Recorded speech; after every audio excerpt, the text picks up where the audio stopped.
Hi everybody, I'm Beebs Kelley. Welcome back to another video. You wouldn't want to be in Harry and Meghan's shoes right now, that's for sure. Since starting 2025 with perhaps some naive aspirations for public adoration and whatnot, Harry and Meghan have been sliding downhill faster than a mudslide, for real. Every single thing they've done has been heavily criticized in mainstream media, not just by royal correspondents and YouTubers and commentators galore. No, everybody is fed up with their antics. From their visits to affected areas to Meghan's trailer, it's all just gone downhill super fast already. And we're not even through January yet. And the icing on the cake at this very moment is the Vanity Fair expose. And there's one element to the Vanity Fair piece that sort of reflects a current problem with the media coverage of Harry and Meghan. And it comes up regularly in coverage and in commentators and their vibes about this most toxic couple. But there was one segment of the Vanity Fair article that really did the most with this particular issue, which we're going to get into today. And be sure to subscribe so you do not miss upcoming videos diving deeper into that expose, because it was a big deal, especially when you think about public figures. I think it was 6,000 words, 8,000 words. It was a really long piece, very damning, not good. It was really, a big deal. So we're getting into it more in upcoming videos. Be sure to click that subscribe button and then leave a comment and click the like button if you would like to. If you enjoy this type of content, let me know if you want to. So as we all know, the Vanity Fair article is just more bad publicity atop of years of bad publicity. And it almost exclusively serves as two things. A recap of everything that has been going on, or most things. There was some stuff left out and there were a few sort of misconceptions thrown in there. We'll get into those in an upcoming video, but it also served as confirmation of a lot of the bad press that Harry and Meghan have had, and a lot of the rumors and a lot of things that everybody already knew, that Harry and Meghan are toxic, to put it simply. They're immature, they don't think things through, and that's part of why it's been such a train wreck for them ever since they got together, quite frankly. They're incompetent and they're not pleasant to work with. But today we're going to talk specifically about Harold, good old Prince Harry, one whose petulant vibes can't really be hidden away despite everybody's best efforts. He really tends to wear them on his face, doesn't he? One of Harry's biggest mistakes since leaving the royal family was indeed Spare, a work of fiction branded a nonfiction memoir, a really irresponsible move. But it came up in the Vanity Fair piece because people interviewed for the article who claimed to be close to Harry said that Harry didn't really understand the gravity of what he was doing and still doesn't. Well, isn't that special? Here are some quotes from this segment of the article. Harry hasn't really absorbed the gravity of what it would mean to sell millions of copies of a tell-all book about a famously insular and circumspect family in the middle of a years-long public relations crisis. The power of the written word and the power of the narrative, I don't know if that's something he understood while he was doing it. Seriously? But also, what does that matter really? What does it matter if he understood all of the gravity of this and whatnot? Does that really matter? He still did it at the end of the day to just sort of say, well, I just don't think he understood the gravity. How could one not understand how big of a deal that would be? But this alludes to a deeper issue that we have seen happening in the media, that a lot of commentators and a lot of media outlets are soft on Harry, basically. Now, some people think that this is in part due to respect for the royal family, that it would surely only make things more challenging, more painful, harder on King Charles, maybe even also perhaps Prince William, to have critical pieces about Prince Harry specifically, or strong negative narratives about Prince Harry specifically, so they give him more excuses. I don't really buy that. I don't think that these commentators, royal news experts, anybody like that, I don't think that they're going soft on Harry out of any sort of care, compassion, or respect for the real royals. I don't think that's why. But it is fascinating, and it is also troublesome why Harry is not being held accountable to the degree that he should be in the media and in commentators and narratives about Harry and Meghan together. Now, granted, Meghan seems a lot more calculating, but Harry seems a lot more petulant. Like he will just let his emotions run away with him and be rather unpredictable and childish in a lot of ways, is how he comes across. One is not better than the other, and one should not be excused while the other isn't. Harry and Meghan are both responsible for the things that they have done, and Harry is responsible for Spare and other things that he has done or allowed to have happen against his family, lies he's told, etc. He is responsible for all of it. But for some reason, people tend to give excuses or defer responsibility or sort of speak about Harry as if he's a child, where when discussing his mistakes, there's always a swerve away from direct, complete accountability, which I think needs to change. This man is in his 40s now. There is no need to pretend like he hasn't or cannot grasp the concept of a tell-all book, complete with violations of other people's privacies, lies, and manipulations of the truth. Before we get back to the Spare comments, I wonder why you think Harry is essentially infantilized in the media in this way. Why is he given a pass or responsibility deferred away from him to some extent so frequently? Granted, it does seem to be changing some. The tides in the media seem more and more against Harry, and it's more and more mainstream to call out their nonsense because it really is absurd. And he has experienced consistent pushback to some of his dumb statements, his actions in recent years, a trend that looks to be on the upswing still. But it's not enough, because at the end of the day, articles and pieces like the Vanity Fair one, or just commentators in general, still take a slightly softened approach to Harry. Even some of the people who talk about their experiences with Harry and Meghan, who have come out in these pieces and have said, this is what it's really like working with these two. Even some of them tend to give a slightly softer take on Harry, which I've addressed before. As a boss, saying that Harry is incredibly friendly and charming and just kind of casual, you feel more comfortable talking to him, does not make a good boss, is not a good thing, really. Because at the end of the day, if you do something he doesn't like, then he'll turn on you and flip on you all of a sudden out of nowhere and act completely different. Or he'll just expect other people to deal with whatever mistakes you made, and he may be cold towards you. These are accounts and reports of behaviors that Harry have had, but in general, he tends to be a little bit more approachable in the first place. And like I said, this doesn't make him a good boss, and it doesn't mean that he's that way all the time. Could it be that Harry himself has communicated such a stunted state of mind to the public, that his immaturity has been so exposed that people feel compelled to not place full responsibility for his actions squarely on his own shoulders? Examples of this are many, but they do include, for example, this moment on Oprah. My family literally cut me off financially, and I had to afford security for us. Wait, hold up, wait a minute. Your family cut you off? Yeah. In the first quarter of 2020. In this clip, Harry is explaining to Oprah basically his motivations for taking the Spotify and Netflix deal, for doing the interview with Oprah, that he needed the money because his family cut him off financially. And the way he says it, and the way Oprah pretends like that's a big deal, is sickening to almost everybody. That he says he was cut off by his father in his late 30s, as if it was unfair. People who think that it was unfair tend to forget that Harry was getting basically an allowance as a senior working royal.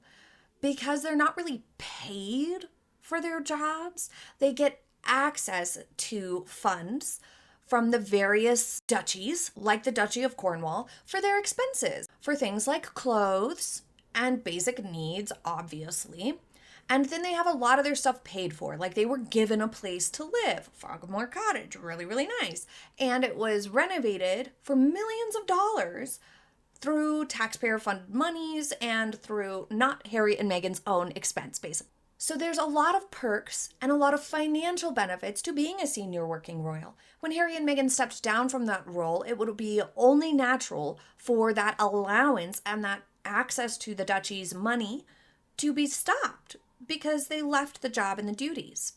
So it was not only a mischaracterization to say that he was cut off in this way, but it was disgusting and foolish and ridiculous. How many people in their late 30s are still getting millions of dollars from their parents? Only Nepo babies. And America, at least, is fed up with Nepo babies. Or this moment, another example of this, when he told people to just quit their jobs if it wasn't bringing them enough joy. If the majority of the population is in a financial position to be able to do so at base level, or even just with their career and their leverage and their resume to be in a position to be able to just willy-nilly quit a job that's not bringing them joy. No. This proved just how out of touch and immature Harry is, that he can't see past his own nose. That he doesn't understand that real people, the majority of people, have to endure jobs that do not bring them joy, at least not 100% of the time. Yet another out-of-touch moment was when he spoke at a panel about burnout as if he has ever worked hard enough to experience it. These are not just absurd anecdotes that reveal Harry to be very far removed from reality, living in a bubble, being a prince, and completely out of touch and unaware of real life, but these moments have also revealed and created a very immature image for himself, because it's as if he's a youth who has not yet grasped adulting. But he has been an adult for far longer than he has been a minor. So at this point, it doesn't make sense for Harry to not understand these things about being an adult, about real life, about what people are actually going through.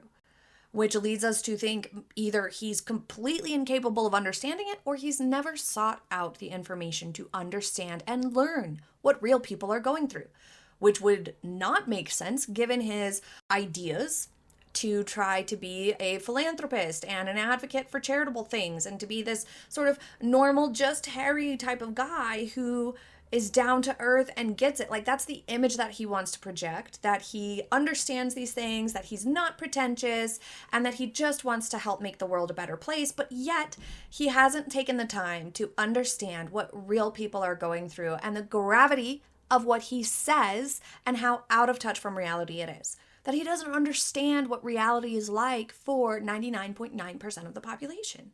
It's just insane. So either he's not smart enough and not intelligent enough to do that, therefore not smart enough or intelligent enough to run a foundation and to participate in charitable efforts at all, because he doesn't even take the time to learn about them or the people he's trying to help, or he's so immature that he's completely out of touch and removed from it.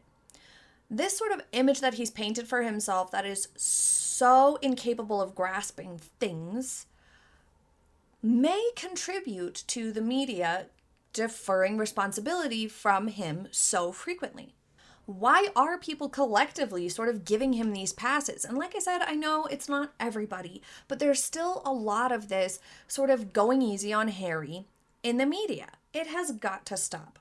Any grown man, coddled or not, rich or not, needs to be held accountable and responsible for his own actions, or else you are doing him a great disservice. So why are fellow adults in the media and commentators still giving Harry a pass? Why are they still saying that some of this isn't his direct fault when it clearly is? It is Harry who does these things. He chose to write Spare, full of more immature anecdotes like the whole Elizabeth Arden on the Todger while he imagined his mother in the room sort of a thing. Ew. Revealing details about his brother's anatomy. Ew, and not acceptable. Gross violations of privacy, detailing fights with his brother that just made Harry look weak. Blaming other people for his choices, like when he chose to wear a very inappropriate Halloween costume, saying it was someone else's fault. Just because Harry doesn't want to take responsibility for these things doesn't mean everybody else should go ahead and go along with that. Harry must be held accountable for these choices. Saying he doesn't understand the gravity of it in this Vanity Fair article, that he doesn't understand the power of the written narrative, not only makes it evident that he is not a reader by any means, but it should also communicate that he doesn't give much thought to his actions. Not that he shouldn't be held accountable, not that we should be deferring responsibility and making excuses in the media. No. That Harry doesn't think before he acts. Just because he is an immature man-child doesn't mean he should be treated as an immature man-child. Perhaps he will learn to grow up and think before he acts and take responsibility for his actions if the media stops being soft on him. Because he tends to pay closer attention to the media than he does any other form of feedback. Clearly, what this reveals about Harry and his behavior is that he just does whatever suits him in the moment.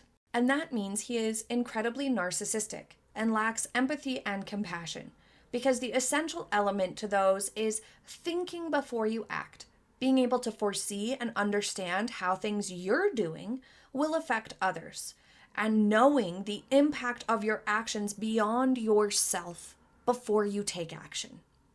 While the wording here in the Vanity Fair piece is more like, poor Harry is too dumb and too self-absorbed to get it that Spare was a huge mistake, that writing this book had a lot of bad ideas involved. What it really shows us is what most people already suspected, that ultimately Harry is a selfish brat, petulant in the worst of ways, entitled, and very unlikable. Because how can you really like someone who is that far removed from reality, that in his bubble, that unwilling to learn or understand and see what everybody else of humanity is going through, while simultaneously, hypocritically, trying to act like a humanitarian? How is that likable? How is it likable to be someone who hypocritically complains about privacy and then turns around and reveals very private information about his own family? An assault on trust of the highest order. But I'd like to hear your thoughts in the comments. While we are starting to see a bit of a shift of people putting more accountability onto Harry, it's clear that there's still a ways to go, because even people close to him still seem to try to give him a pass to some extent. What do you think? Or do you think that Harry really isn't that responsible, that he is being puppeted and manipulated to great lengths by Meghan, that it really is Meghan behind the scenes all the time? I don't personally feel like that's the most logical answer here, because Harry did come across really petulant even before Meghan came along. He made mistakes. He blamed other people for them. He was had this sort of snotty, bratty sort of a vibe about him even before then, and entitled and whatnot, and did things that he knew he shouldn't be doing. So he kind of already had that vibe, in my opinion, as an observer from before Meghan came along. So I only think Meghan has encouraged and brought out more of that in him.